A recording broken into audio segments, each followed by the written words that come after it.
Alors, je vais maintenant m'intéresser à des requêtes un peu particulières. Ce sont les requêtes paramétrées. Donc, je vais utiliser la base de données base client et la table T client pour ces requêtes.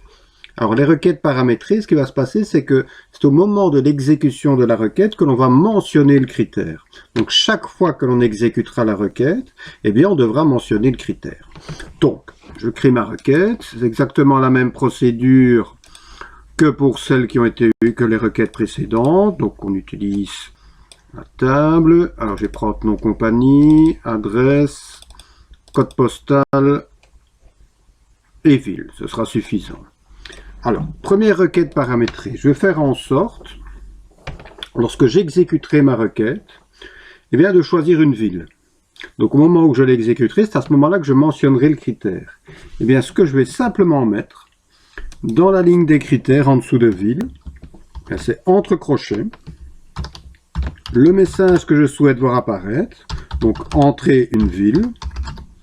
Donc peu importe le message, mais il faut essayer d'être le plus explicite possible.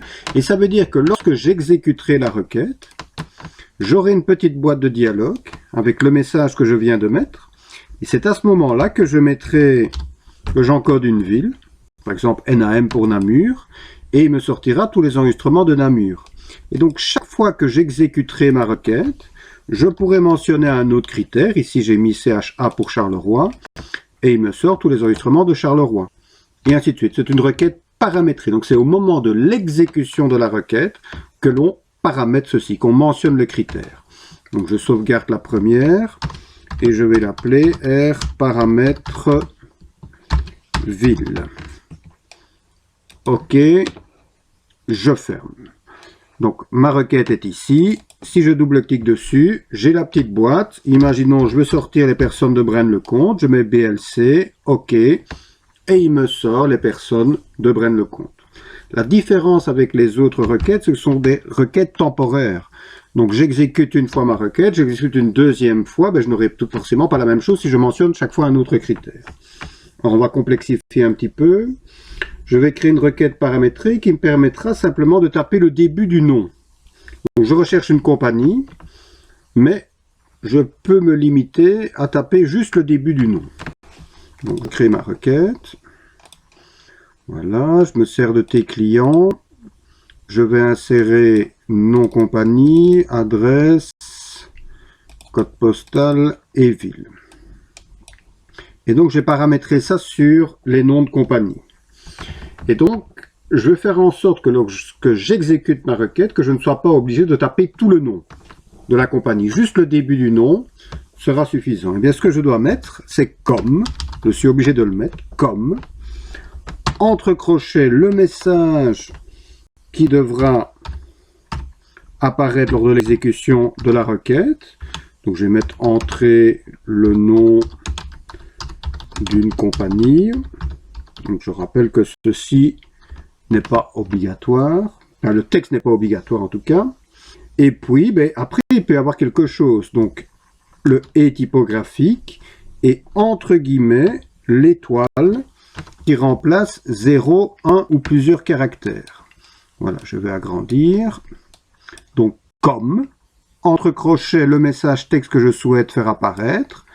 Puis, il peut y avoir quelque chose après, donc « et », l'étoile mise entre guillemets. Et donc, quand je vais exécuter la requête, si je tape le nom d'une compagnie, le début par exemple, PA, hop, il me sort toutes les compagnies qui commencent par ces lettres-là. Je vais réexécuter. Si je tape C, OK, il me sort toutes les compagnies qui commencent par la lettre C. Je vais faire autre chose. Je vais taper DU, je pense qu'il y en a. DU, voilà, il me sort toutes les compagnies qui commencent par la lettre DU. Je ne suis pas à chaque fois obligé de taper tout le nom en entier. Donc je vais sauvegarder ma requête. Je vais l'appeler R paramètre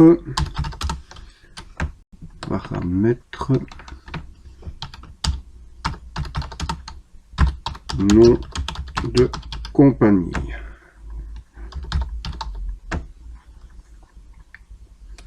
OK. Voilà, je vais en faire une autre un petit peu plus complexe encore. Donc création de requête, toujours sur T client. Je vais utiliser les mêmes champs. Et imaginons maintenant, je veux pouvoir juste taper une partie du nom. Ça peut être le début, ça peut se trouver au milieu, ça peut se trouver à la fin. Donc ça veut dire qu'il peut y avoir quelque chose avant ou pas, il peut y avoir quelque chose après ou pas. Eh bien, ce qu'on va faire, c'est comme, entre guillemets, l'étoile, et le message texte. Donc moi je mettrai entrer une partie du nom de la compagnie. Voilà. Et puis après, ils peuvent aussi avoir quelque chose. Donc le et typographique et entre guillemets l'étoile.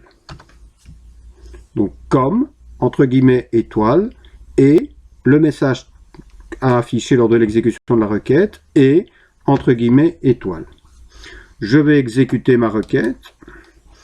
Alors imaginons, je cherche une compagnie qui contient les lettres telles. Je pense qu'il y avait la compagnie Infotel. Donc je mets telle, ok, voilà, ça fonctionne bien. Je vais en exécuter une autre. Il y avait une compagnie qui s'appelait Nutritou, je pense. On va l'appeler Nutritou. Imaginons, je ne mets pas le T. Hop, il la trouve quand même. Voilà, elle fonctionne très bien. Je vais sauvegarder ma requête. Donc R paramètres. Et on va l'appeler partie du nom de compagnie. Je vais le P ici. Voilà. OK. Voilà. Dans la vidéo suivante, on va maintenant s'intéresser à des requêtes qui vont utiliser plusieurs tables. Donc on va voir une autre utilité des relations et on va faire ça dans les requêtes qui suivent. Voilà, je vais stopper.